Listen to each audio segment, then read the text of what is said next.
앞으로 좀 더 의미 있는 날, 주께서 무엇을 맡기시든지 그대로 이루어드리는 날 되셔서 복되고 승리하시기를 예수님의 이름으로 축복합니다.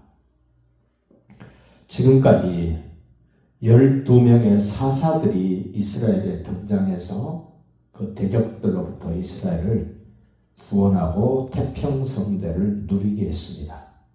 이제 13번째 등장한 사사 삼손에 대한 이야기가 길게 기록이 되고 소개가 됩니다. 삼손을 일컬어서 나실인, 하나님께 바쳐진 사람이라는 칭호가 주어집니다.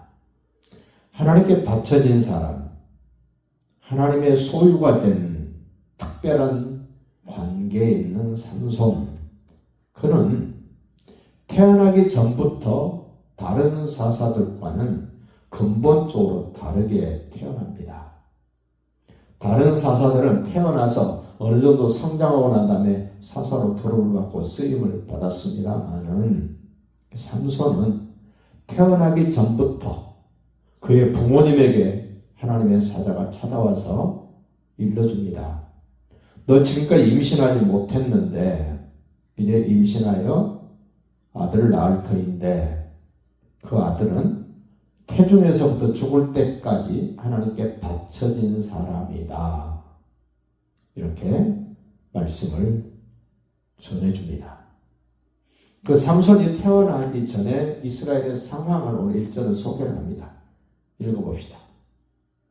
이스라엘 자손이 다시 여호와의 목전에 악을 행하였으므로 여호와께서 그들을 40년 동안 블레셋 사람의 손에 넘겨주시니라.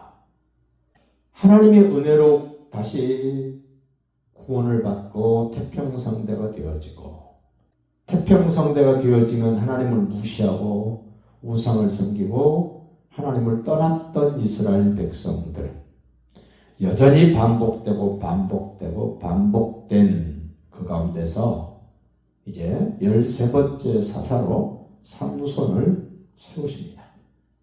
여호와의 목전에 악을 행함으로 블레셋 사람에게 40년 동안 넘겨줬다. 40년 동안 죽을 고생을 했다. 40년 동안 소망도 없이 허덕이면서 살았다. 그러자 하나님은 그 이스라엘 백성들, 언약 백성들을 구원하기 위하여 한 사람을 구별하여 태어나게 만듭니다. 그 삼손의 가정 배경을 우리에게 이렇게 소개합니다. 2절입니다. 소라 땅의 단지파의 가족 중에 마누아라 이름하는 자가 있더라. 삼손의 아버지 마누아. 그의 아내가 임신하지 못했다. 임신을 못했으니까 당연히 출산을 못했습니다. 그 여인에게, 마누아의 부인에게 여호와의 사자가 찾아왔습니다. 3절입니다. 여호와의 사자가 그 여인에게 나타나서 그에게 이르시되 보라, 네가 이 본래 임신하지 못함으로 출산하지 못하였으나 이제 임신하여 아들을 낳을 것이다. 마치 아브람과 사라 사이에 아이가 없었던데 하나님이 사라에게 이삭을 태어나게 하신 것처럼 아이를 출산하지 못했던 마누아 그 부부에게 하나님이 아들을 태어나게 해주십니다.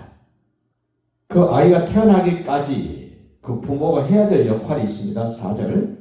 그러므로 너는 삼가, 그 삼손의 어머니 될 사람, 아버지 될 사람에게 하나님의 사자가 일러줍니다. 그러므로 너는 삼가 포도주와 독주를 마시지 마라. 먹는 것, 마시는 것이 얼마나 중요한가를 성경은 계속해서 말씀을 합니다. 내가 지금 무엇을 먹고 마시느냐가 나의 장래, 내 모습, 내 몸, 내 건강이 됩니다. 많은 분들이 그런 이야기를 합니다. 10년 후에 건강하고 싶으면 지금 먹는 것을 바꾸십시오 라는 얘기를 합니다. 지금 내가 먹는 것이 앞으로 10년 후, 20년 후에 내 건강, 내 모습이 된다는 겁니다. 오늘 삼손이 태어나기도 전에 그 부모가 해야 될 일이 있는데 포도주와 독주를 마시지 말라. 그러면 앞에 1절에서 말했던 여호와의 목전에 악을 행했고 그들을 블레셋 사람에게 넘겼다는 말은 이스라엘 백성들의 일상적인 삶이 포도주와 독주에 찌들어 있고 또 부정한 것들을 많이 먹고 살았다는 얘기와 같습니다. 이제 부모의 역할이 그렇고 이제 하나님께 바쳐진 사람으로 태어나는 삼손을 어떻게 해야 되는가? 5절 이야기합니다. 보라, 네가 임신하여 아들을 낳으리니 그의 머리 위에 삭도를 대 머리 깎지 마라. 머리 깎지 마라. 첫 번째입니다.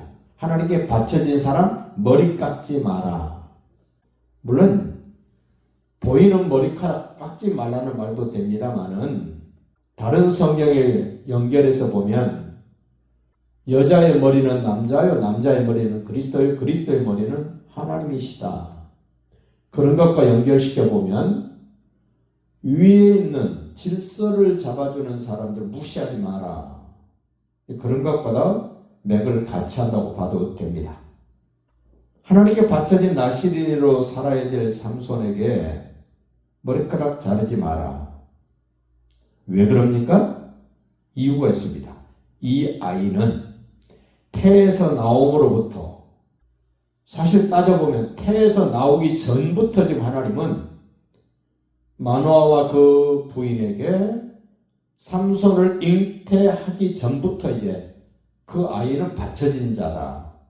어떻게 보면 태어나기 전부터 바쳐진 삼손, 태어나서는 당연히 바쳐진 사람, 죽을 때까지 바쳐진 사람으로 살아야 될 삼손입니다. 이 아이는 태에서 나옴으로부터 하나님께 바쳐진 나시린이 됩니다. 그가 블레셋 사람의 손에서 이스라엘을 구원하기 시작하리라.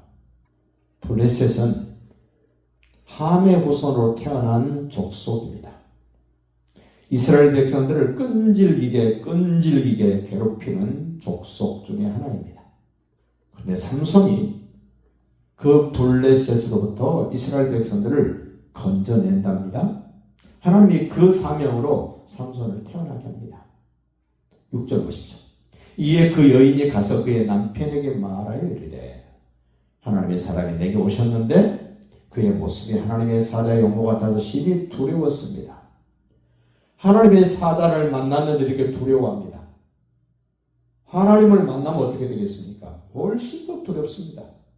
하나님을 만나고 예수님을 경험했다는 사람들이 함부로 경고망동하는 것, 그 점검해 봐야 됩니다. 하나님의 사자를 만났는데도 이렇게 두려워할 정도로 거룩하신 분이고 구별된 분이시라면 하나님이신 예수님을 제대로 만난 사람들도 역시 예수님을 함부로 할 수 없고 하나님을 함부로 할 수 없습니다. 거룩한 두려움이라고 말합니다.